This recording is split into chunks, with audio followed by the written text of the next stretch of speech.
What's up guys, and welcome back to another episode of Club and Country. This is episode number 44. We're starting today's stuff with a brief look at the top scorers, assists and clean sheets charts. And right now, it's a Newport County 1, 2, 3. Yes, Matondo leading the way in the race for the Golden Boot. Humphreys leading the way in the race for the assist title. And Price is leading the way in the race for the Golden Glove.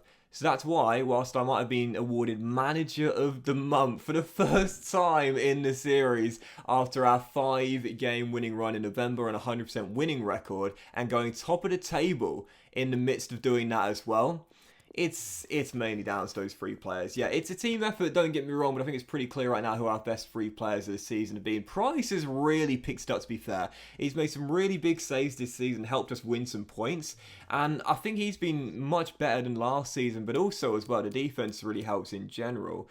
7 clean sheets for the season so far, and when you think about the fact last season, we had the second worst defensive record, all division long. I mean, I think he's doing pretty well. Matondo leading the way in the race to Golden Boot, and Humphreys trying to retain that assist title. Yeah, it's been a great first start of the season for Newport County. Still, we start off with a scouting update and an academy update. We've got a guy called Scott Boyd who we just picked up. He looks really good as a CM. I'm going to train him to CDM.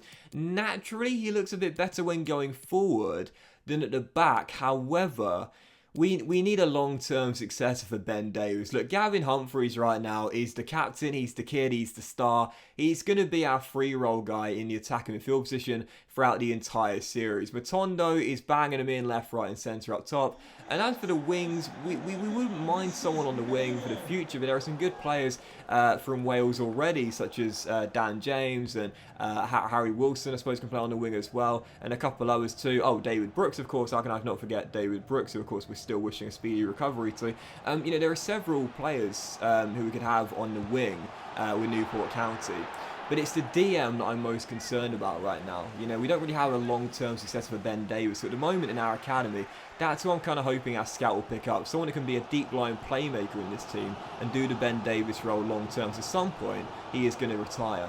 Still for the first game of today's episode, heading into this one in December, taking on the Lions. Millwall, who of course last season in the game got to the playoff final, and I was gutted that my boys came up short in the playoff final to Nottingham Forest. But taking them on here, Gary Rowett's side coming to Rodney Parade. This was absolutely massive. Top of the tree right now, but I mentioned it, we've only just gone into pole position, but due to how tight it is right now in the championship top 10, every single game is absolutely huge, and if we are to stay where we are, we cannot afford to let this unbeaten run go. We need to keep it going. 14 games without a loss so far, and we needed to extend it here against Gary Rowett's side. So we took lead early through Ruben Cole, but the Lions fought back. A great save by Price, and then 9 minutes to go in the first half. A good shot there on a volley. Almost snuck in just wide. So still 1-0. 9 minutes to go. Play some great defense in the second half. Didn't really give Millwall a chance, so they got one with 8 minutes on the clock. Tyler Berry volleys in a Bennett cross and finds the bottom corner to put Gary Rowett's side back on level terms. And I was thinking, do you know what? Late goals in this year's FIFA. I think I've done a bit better this season, but I just cannot seem to stop them. It always seems to be the way, you go to the final 10 minutes and you just feel it. You just sense a late goal is coming and you know you're not going to be able to stop it. But stoppage time still tied at 1-1. Seemed as though we were going to slip up, but keep the unbeaten run going if nothing else. Oh my God! What was I saying just a moment ago? We need a long-term successor for Ben Davis. I took Humphreys off, Davis took the armband, but even at 32 years old, 82 overall, the highest rated player in the team, or joint highest now alongside Rabbi Matondo, he's still got it. Not a bad way to score your first goal of the season. Stoppage time, virtually the final kick of the game, and Ben Davis, who's had that lengthy layoff, that 3-month injury, comes back, only his second start since injury, I believe, and scores with virtually the final kick of the game as he absolutely rips it past the Bartman and gives us the huge 3 points. Final score 2-1 against Millwall to keep us away from the Lions for now, as we know they're right now chasing a playoff/promotion place like they got to last season in the playoffs. So again, as the big games keep on coming, we just cannot afford to slip up if we are to stay top of the table. The pressure is on. Everyone wants to beat us now. We've become the best team in the division. And if you look at our team rating as well, we're one of the highest rated teams at 4-star too. So following game, another massive one. Bournemouth in third place, heading into this game, taking on the Cherries away. Vitality Stadium. Oh my goodness gracious me. I think that's our third or possibly even fourth goal from a corner this season. Just 4 minutes in, Humphreys whips it in, and Lloyd Payne wins the bullet header and smashes it into the back of the net for our opening goal on the south coast. Academy grads linking up, always so cool when it happens for a goal, and especially from a corner as well. Again, I think it's our fourth goal from a corner this season. That's bizarre, how considering normally I can't score from them at all. Even so, 1-0 to Newport County. Didn't last long though. Bournemouth back in the game soon after to make it 1-1, and then 30 minutes in, some shocking defending from me. I've really tightened up my defence this season, and Joe Rollins helped a lot, but I deserved to concede there. The woodwork rattled and saves me in the end, but to be honest, that was really poor for me. I don't know what on earth I was doing, as it was still 1-1. It was a really action-packed first half though. Loads of chances, both teams getting involved on either end. Still 1-1 until it wasn't. 7.5 minutes to go in the first half. Massive top of the table clash on the south coast. This is really cool. Rabbi Matondo. Oh yeah, how about that from the fan favourite? Love this celebration here. They look so cool, don't they, sometimes? Great little turnaround of the camera there as he sort of went into the stand. Slightly unrealistic, but even so. Bournemouth 1, Newport County 2. Matondo with yet another goal, and in the final 15 minutes, all hands on deck. What a save by Price there to keep us leading by a goal and show why right now he's still leading the race for the Golden Glove. 2-1 Newport. Bournemouth towards the final 20 minutes played a really high press, did everything they could to throw as many red and black shirts forward to try and find that leveller. That left him exposed at the back. We played some good counter-attacking football, and after Alan Bound's first shot was blocked, Kem Campbell's shot deflects into the path of Dylan Reese off the bench, and with just seconds to go. Oh, I love this celebration. I talked about it before, you know, late goal celebrations like this. They look really cool when they're warranted, you know. Massive game at the top of the table, huge 6-pointer, top of the table, travelling to third place in the division right now. So much at stake for both teams, even before we reach the halfway point. Late goal celebrations like that, when they're warranted, look absolutely brilliant. That one certainly did. 3-1 the final score, back-to-back wins now, unbeaten run extended to 16 games. And we've mentioned it many times before, form in FIFA CM is very OP. You know, I'm the first to admit it. When you're in really good form, your players at times can feel a bit superhuman. When you're in really bad form, you wonder if you can even be bottom of the table, even if you're in the top half, you know. But that's definitely something which is really helping right now, that the form is allowing us to play at the top of our game.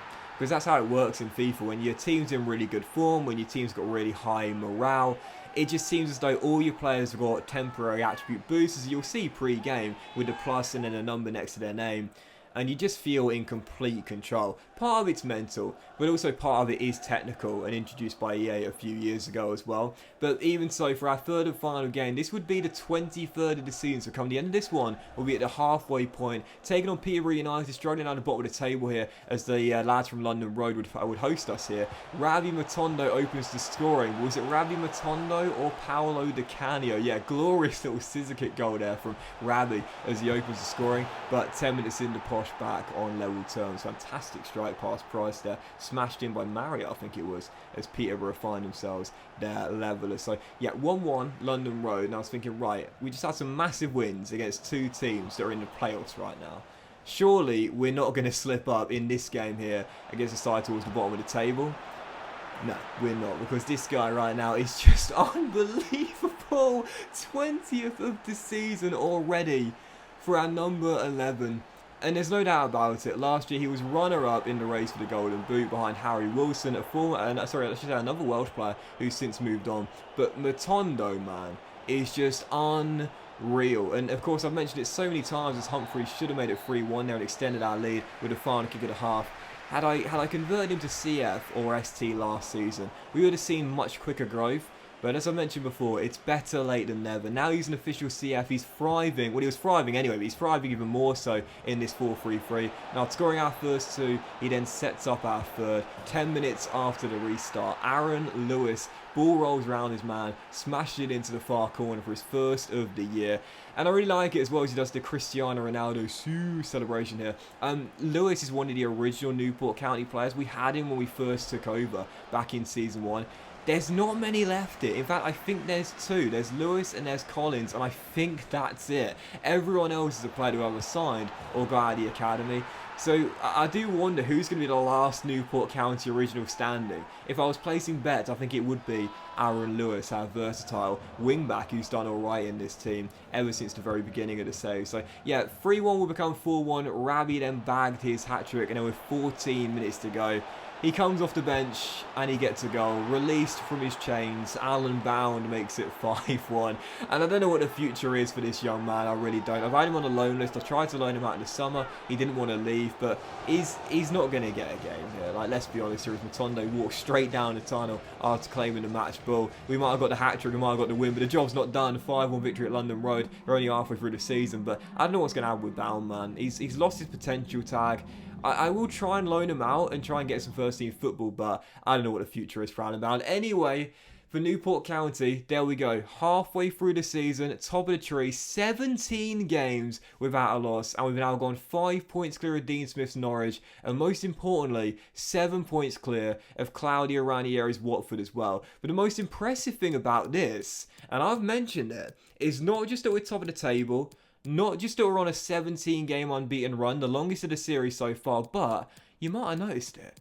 We got the second best defensive record in the division, and after last season having the second worst defensive record in the division, we'll talk about turning a weakness into a strength. So much better this season. That's why Price is still leading the way in the race for the Golden Glove. Things have completely turned around for Newport County, but we're only halfway through the season. There's still a whole other half to play. But that will end today's episode of CNC, guys. Massive thank you for watching. I hope you enjoyed it. If you did, please drop a like. Most of you all have a fantastic day, and I'll see you for the next episode of CNC very soon.